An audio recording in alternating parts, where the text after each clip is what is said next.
Hello friends, आज हम advance finance management में थर्ड चैप्टर जो है कैपिटल स्ट्रक्चर को कंटिन्यू करते हैं। राइट, लास्ट दो अप्रोच हमने एनआई और एनओआई अप्रोच देखा था, net income and net operating income approach.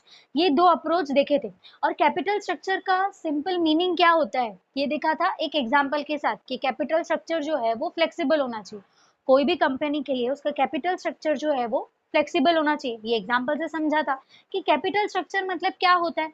ठीक है, कि कैपिटल स्ट्रक्चर कोई भी कंपनी के लिए अरेंजमेंट होता है लॉन्ग टर्म सोर्सेज और लॉन्ग टर्म डेट का। लॉन्ग टर्म सोर्सेज और लॉन्ग टर्म का डेट का अरेंजमेंट होता है कैपिटल स्ट्रक्चर कोई भी कंपनी के लिए। राइट, और ये देखा था कि कैपिटल स्ट्रक्चर जो है कोई भी कंपनी के लिए फ्लेक्सिबल होना चाहिए। क्यों फ्लेक्सिबल होना चाहिए? तो इन केस कोई भी एक्सटर्नल फैक्टर्स आ जाते हैं, इंटरनल फैक्टर्स अफेक्ट करते हैं कंपनी में। राइट, अगर कैपिटल स्ट्रक्चर जो है वो कंपनी का फ्लेक्सिबल होगा तो वो इजीली जो भी चेंजेस करने होंगे अपने लेवरेज में, डेट और इक्विटी के रेशियोज में चेंजेस करने होंगे या कहीं और जगह से थर्ड ऑप्शन अल्टरनेटिव ऑप्शन के थ्रू फंड रेज करना होगा तो वो कर सकते हैं। कब होगा, कब वो पॉसिबल होगा? कि जब कैपिटल स्ट्रक्चर फ्लेक्सिबल होगा तब। राइट, ये देखा था।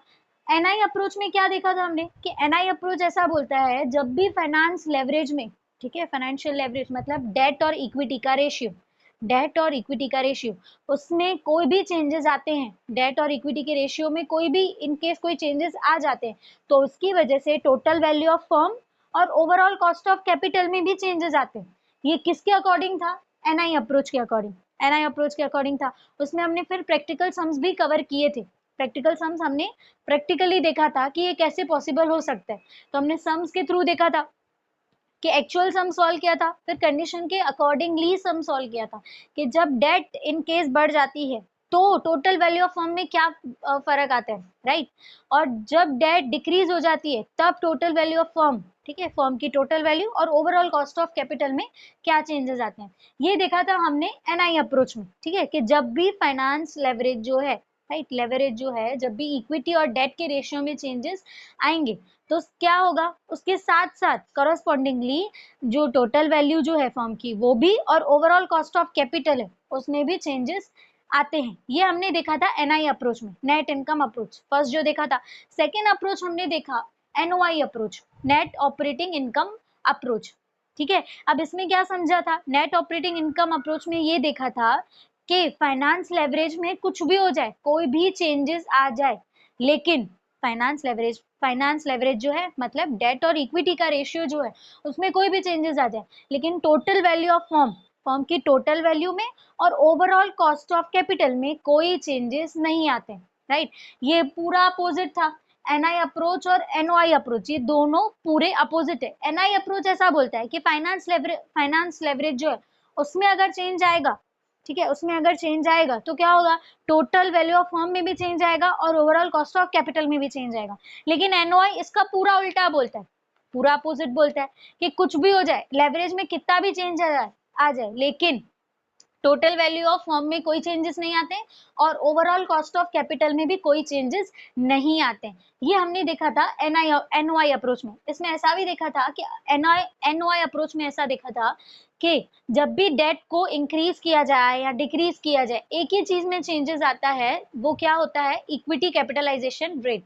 ठीक है, इक्विटी में चेंजेस आते हैं, कॉस्ट ऑफ इक्विटी में चेंजेस आते हैं, लेकिन फाइनेंस लेवरेज, ठीक है, लेकिन ओवरऑल कॉस्ट ऑफ कैपिटल और टोटल वैल्यू ऑफ फर्म इन दोनों में चेंजेस नहीं आते। ये दोनों अप्रोच देखे थे। आज जो थर्ड अप्रोच हम देख रहे हैं that is traditional approach. Traditional approach देख रहे हैं।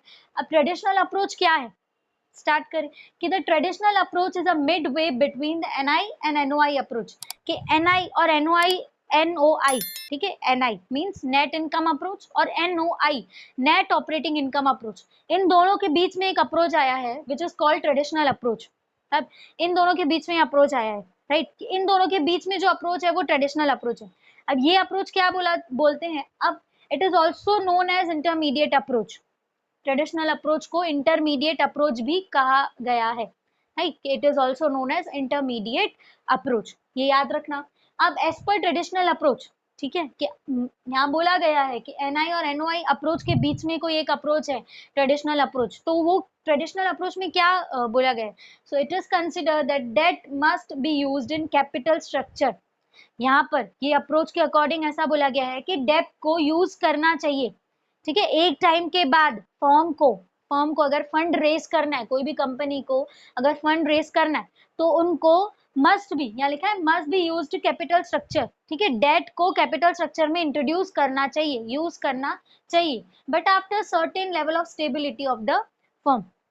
फर्म एक स्टेबिलिटी पे आ जाए, ठीक है, एक सर्टेन लेवल आ जाए फर्म का, उसके बाद उनको अपने कैपिटल स्ट्रक्चर में, ठीक है, उसके बाद उनको अपने कैपिटल स्ट्रक्चर में डेट को इंट्रोड्यूस करना चाहिए, डेट को यूज करना चाहिए। ये किसके अकॉर्डिंग बोला गया है? ट्रेडिशनल अप्रोच के अकॉर्डिंग। अब क्यों डेट को क्यों यूज करना चाहिए, अब ये देखते हैं कि the argument behind this approach, ये अप्रोच के बिहाइंड आर्ग्यूमेंट दी गई है that debt is relatively cheaper source of fund as compared to equity। Equity के कंपेयर से, इक्विटी के कंपेयर से अगर चीपर कॉस्ट फंड है ना, चीपर कॉस्ट ऑफ फंड है ना, वो कौन सा है? Debt. Debt is relatively cheaper source of fund, कि अगर चीपर सोर्स ऑफ फंड ये अप्रोच के अकॉर्डिंग कोई माना गया है तो वो कौन सा है? डेट को माना गया है। यहाँ पर बोला है कि डेट मस्ट बी यूज, ठीक है, कि डेट को, ठीक है, डिबेंचर्स या कोई भी है, लॉन्ग टर्म डेट को यूज करना चाहिए एक कंपनी में, मस्ट बी, जरूरी यूज करना चाहिए एक लेवल के बाद, फर्म एक लेवल पे पहुंच जाए उसके बाद उनको डेट जरूरी यूज करना चाहिए। क्यों यूज करना चाहिए? क्योंकि यहाँ पर ऐसा बताया गया है कि डेट जो है वो रिलेटिवली चीपर है। किसके किसके कंपेयर में चीपर है? इक्विटी के कंपेयर में। डेट जो है वो सस्ता है, किसके कंपेयर में? इक्विटी के कंपेयर में। Clear? So with the change in leverage that is using more debt in place of equity, कि कोई भी कंपनी क्या कर रही है? मोर डेट यूज कर रही है इन प्लेस ऑफ इक्विटी। इक्विटी के प्लेस में अगर वो कंपनी डेट ज्यादा यूज कर रही है, ठीक है, इक्विटी के कंपेयर में डेट वो ज्यादा यूज कर रही है, तो क्या होगा? वहां पर दिखेगा this obviously cause a decline in overall cost of capital. उससे दिखेगा कि उनका जो ओवरऑल कॉस्ट ऑफ कैपिटल है ना, वो कंपनी का overall cost of capital means KO जो है उसमें एक डिक्लाइन दिखेगा, मतलब ओवरऑल कॉस्ट ऑफ कैपिटल जो है वो कम हो जाएगा। कब? जब वो company more debt using more debt in place of equity, कि जब वो इक्विटी की जगह पर ज्यादा डेट यूज करेगी तब, ठीक है, कि a relatively cheap source of fund is replace a source of fund which involves relatively cheap higher cost. मतलब ये जो रिलेटिवली हायर कॉस्ट बोला गया है, रिलेटिवली हायर कॉस्ट बोला गया है, वो इक्विटी के बारे में बताया गया कि इक्विटी की जगह अब किसको रिप्लेस कर दिया? कंपनी ने डेट को। अब वो क्या कर रही है? डेट को as a source of fund use कर रही है ज्यादा प्रोपोर्शन में यूज कर रही है, तो उसकी वजह से क्या होगा? This obviously cause a decline, कि उसकी वजह से ओवरऑल कॉस्ट ऑफ कैपिटल में डिक्लाइन दिखेगा, ठीक है, डिक्लाइन मतलब कम हो जाएगा, ओवरऑल कॉस्ट ऑफ कैपिटल जो है वो कम हो जाएगा। अब ये जैसे थियोरी में तो समझा कि नेट ऑपरेटिंग ट्रेडिशनल अप्रोच क्या बोलना चाहता है कि एक टाइम के बाद फर्म को, एक टाइम के बाद कंपनी में as a source of fund debt को इंट्रोड्यूस करना चाहिए, डेट को इंट्रोड्यूस करना चाहिए। क्यों? क्योंकि डेट जो है वो रिलेटिवली चीपर है, किसके कंपेयर में? इक्विटी के कंपेयर में, ठीक है। अगर कोई कंपनी डेट ज्यादा यूज कर रही है इक्विटी के कंपेयर में, तो क्या होगा? वो कंपनी का ओवरऑल कॉस्ट ऑफ कैपिटल जो है वो कम हो जाएगा, ओवरऑल कॉस्ट ऑफ कैपिटल जो है वो कम हो जाएगा। अब यही चीज प्रैक्टिकल सम से समझते हैं, ट्रेडिशनल अप्रोच का जो सम है उसके अकॉर्डिंगली समझते हैं कि ऐसा पॉसिबल हो सकता है कि नहीं। अब जैसे थियोरी देखी, एग्जाम्पल के हिसाब से देखते हैं कि वो अप्रोच में क्या समझाया गया, राइट। जैसे क्वेश्चन बस फर्स्ट में ही लिखा है, एज्यूम अ फर्म्स एबिट ₹40,000, कि फर्म का एबिट जो है मतलब नेट ऑपरेटिंग इनकम जो है वो कितनी है? ₹40,000 है। The firm has 10% debentures, firm के पास 10% डिबेंचर्स है। ये 10% जो है, 10% जो यहाँ दिया हुआ है वो क्या है? KI है, कॉस्ट ऑफ डेट, ठीक है। डिबेंचर्स ऑफ ₹1,00,000, फर्म के पास डेट है ₹1,00,000 की, ठीक है, डेप्ट है वो ₹1,00,000 की। इट्स इक्विटी कैपिटलाइजेशन रेट, वो कंपनी का, वो फर्म का करंट इक्विटी कैपिटलाइजेशन रेट यहाँ पर दिया हुआ है 16%। और क्या बोला गया है? Find value of firm and overall cost of capital, ठीक है, फर्म की वैल्यू फाइंड करनी है, ठीक है, total value of firm find करना है, और क्या फाइंड करना है? ओवरऑल कॉस्ट ऑफ कैपिटल, मतलब V और KO, राइट, V और KO ये दोनों चीजें हमें फाइंड करने के लिए बोली गई। अब इसमें तो सेम ही होगा, वो सेम ही प्रोसेस रिपीट होगी, जैसे हमने NI अप्रोच और NOI अप्रोच में देखा था राइट, एनओआई नहीं, एनआई अप्रोच में देखा था, वैसे ही पूरी प्रोसेस रिपीट होगी कि टोटल वैल्यू ऑफ फर्म की यहाँ पर फॉर्मूला क्या लिखनी है, इक्विटी प्लस डेप्ट, राइट, इक्विटी प्लस डेप्ट, दोनों को इक्विटी और डेट को जब प्लस करेंगे तो हमें क्या मिलेगा, total value of firm, firm की टोटल वैल्यू मिलेगी, राइट। तो अगर देखें क्वेश्चन में हमें डेप्ट दिया हुआ है 1,00,000 रुपीज का, डेप्ट दिया हुआ है, क्या फाइंड करना है, सबसे पहले हमें इक्विटी फाइंड करनी पड़ेगी। वो हमने कैसे देखा था, एनआई अप्रोच में हमने देखा था कि एबिट दिया हुआ है, एबिट में से इनकम माइनस इंटरेस्ट माइनस कर देंगे, राइट। क्या करेंगे, एबिट हमें कितना दिया हुआ है 40,000 का, नेट ऑपरेटिंग इनकम हमें दी हुई है 40,000 की, अब इंटरेस्ट किस पे लगेगा, 1,00,000 पे 10%, यहाँ लिखेंगे 1,00,000 इंटू 10%, यहाँ हो जाएगा 10,000, यहाँ हो जाएगा 10,000, राइट।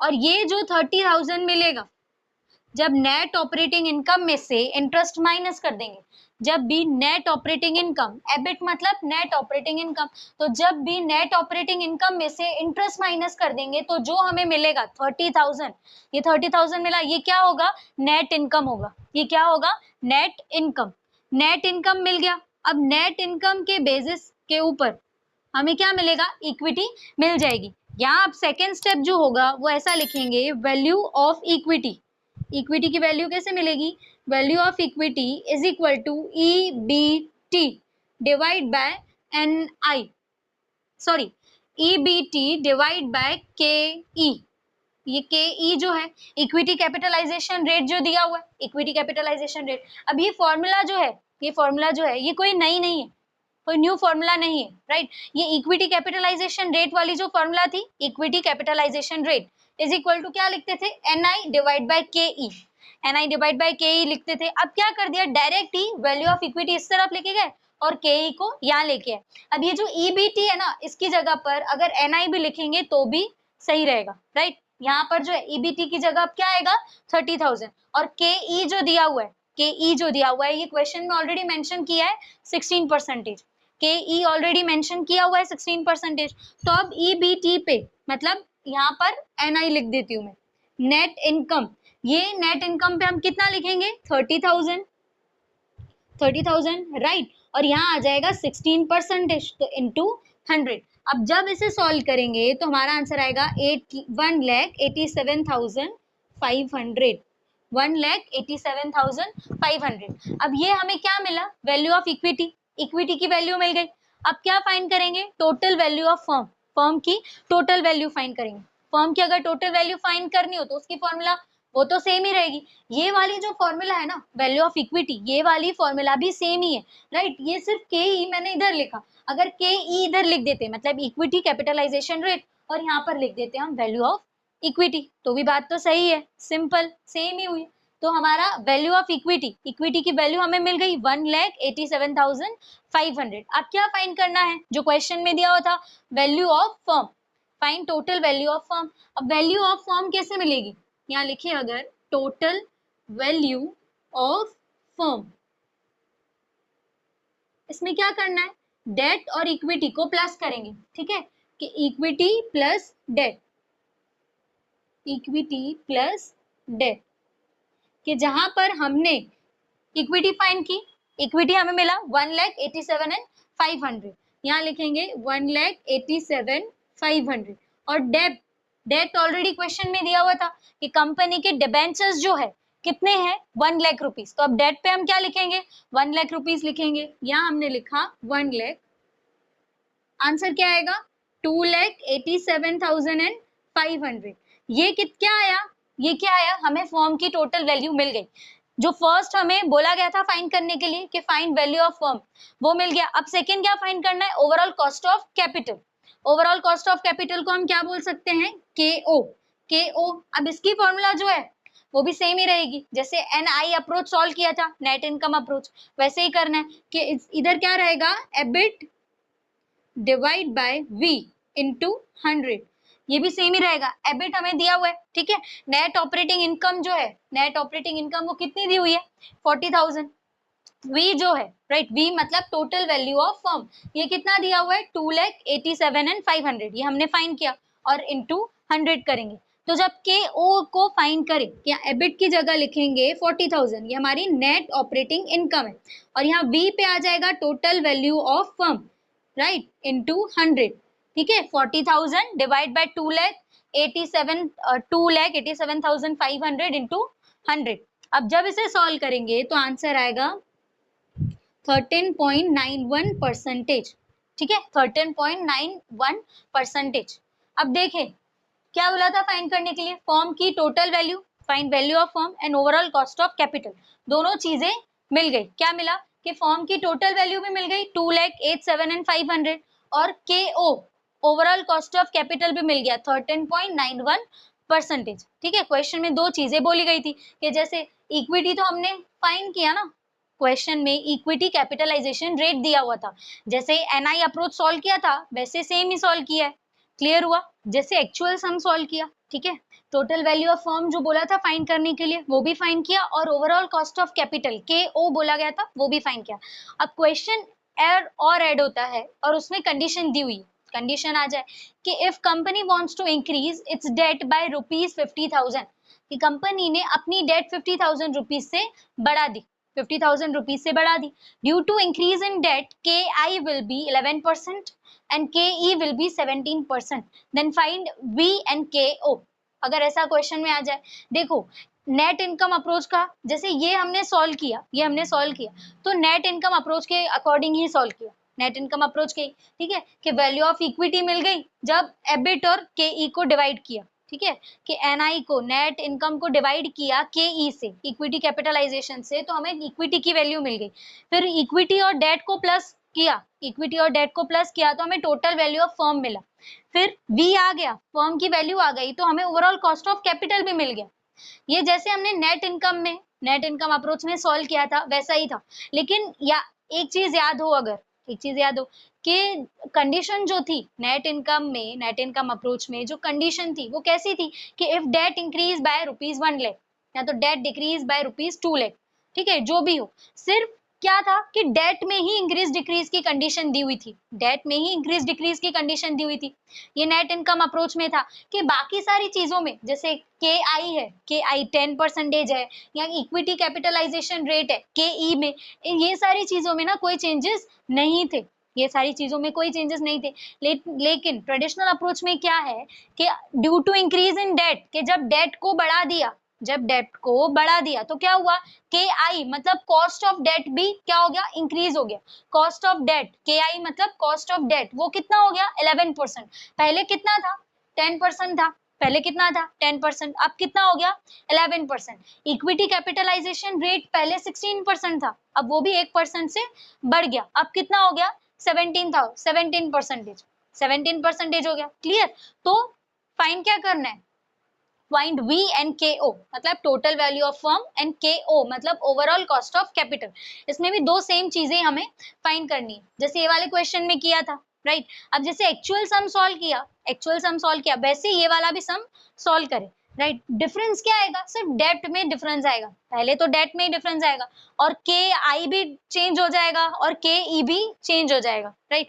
डेट में क्या डिफरेंस आएगा, पहले डेट जो थी वो 1 लाख रुपीस की थी, पहले डेट जो थी वो 1 लाख रुपीस की थी, अब 50,000 रुपीस से बढ़ा दी, ठीक है। कंपनी ने क्या किया, डेट को और बढ़ा दिया, फंड रेज करना था तो डेट को और डेट इंट्रोड्यूस कर दी अपने कैपिटल स्ट्रक्चर में, तो 1 लाख प्लस 50,000 हो जाएगा। अब डेट क्या हो जाएगी 1 लाख प्लस 50,000, इंक्रीज किया है 50,000 से, मतलब पुरानी वाली जो डेट थी उसमें और एड ऑन हो जाएगी 50,000, तो अब डेट पे कितना लिखेंगे 1 लाख एंड 50,000। तो वैसे ही सम को रिपीट करना है कि एबिट में से, नेट ऑपरेटिंग इनकम में से हमें इंटरेस्ट को माइनस करना है।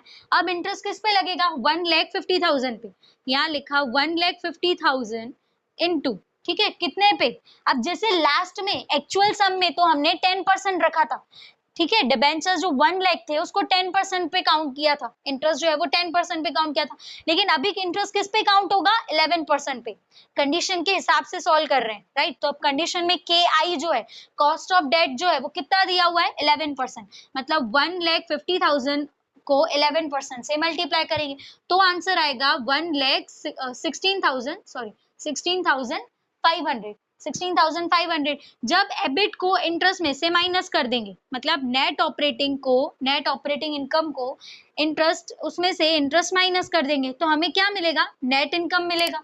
नेट इनकम मिलेगा तो जब 40,000 में से 16,500 माइनस कर देंगे तो क्या होगा, क्या बचेगा, 23,500, राइट। हमें नेट इनकम, ठीक है, ईबीटी नेट इनकम क्या मिला, 23,500, राइट। पहले में हमने यहाँ पर, ठीक है, पहले में हमने 1 लाख इंटू 10% किया था, 1 लाख इंटू 10% किया था, लेकिन यहाँ पर डेट भी बढ़ गया, डेट भी इंक्रीज हो गया और यहाँ पर कॉस्ट ऑफ डेट भी बढ़ गया, ठीक है। पहले 10% था, अब 11 हो गया, कंडीशन के हिसाब से सॉल्व कर रहे हैं। तो हमें नेट इनकम कितना मिला, 23,500। नेट इनकम हमें कितना मिला, 23,500। अब इक्विटी की वैल्यू मिल जाएगी, इक्विटी की वैल्यू अगर फाइंड करें तो यहाँ पर नेट इनकम, ठीक है, ईबीटी या नेट इनकम जो है वहां लिखेंगे 23,500, 23,500। और के ई पे अब क्या आएगा, के ई पे हमने पहले लिखा था 16%, ठीक है। क्वेश्चन के अकॉर्डिंग देखे, पहले यहाँ पर एक्चुअल सम में 16% था, लेकिन जब इंट्रोड्यूस किया कंपनी ने, डेट को इंट्रोड्यूस किया और डेट बढ़ा दी कंपनी में, ठीक है, तो वो इक्विटी कैपिटलाइजेशन भी क्या हो गया, बढ़ गया, ठीक है। इक्विटी कैपिटलाइजेशन रेट जो था वो 16 से 17 हो गया। तो यहाँ पर क्या लिखेंगे, 17%, यहाँ पर 17 लिखेंगे तो यहाँ पर आएगा 17%। अब परसेंटेज में है तो इंटू 100। अब जब इसे सॉल्व करेंगे तो आंसर आएगा 1,38,235, ठीक है, 1,38,235।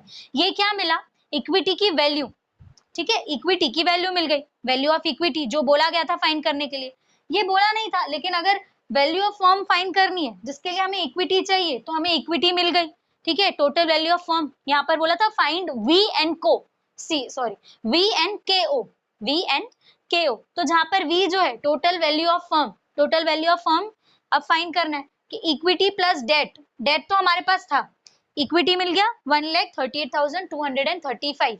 अब यहाँ पर इक्विटी की जगह लिखेंगे 1,38,235, राइट। अब डेट पे क्या लिखेंगे, डेट पे क्या लिखेंगे, सिर्फ 1 लाख लिखेंगे, नहीं, क्या लिखेंगे, डेट बढ़ा दी गई है, डेट को बढ़ाया, राइट। तो 1,50,000, 50,000 रुपीज इंक्रीज किया है, तो 1,50,000, इन दोनों को प्लस करेंगे तो आंसर आएगा 2,88,235।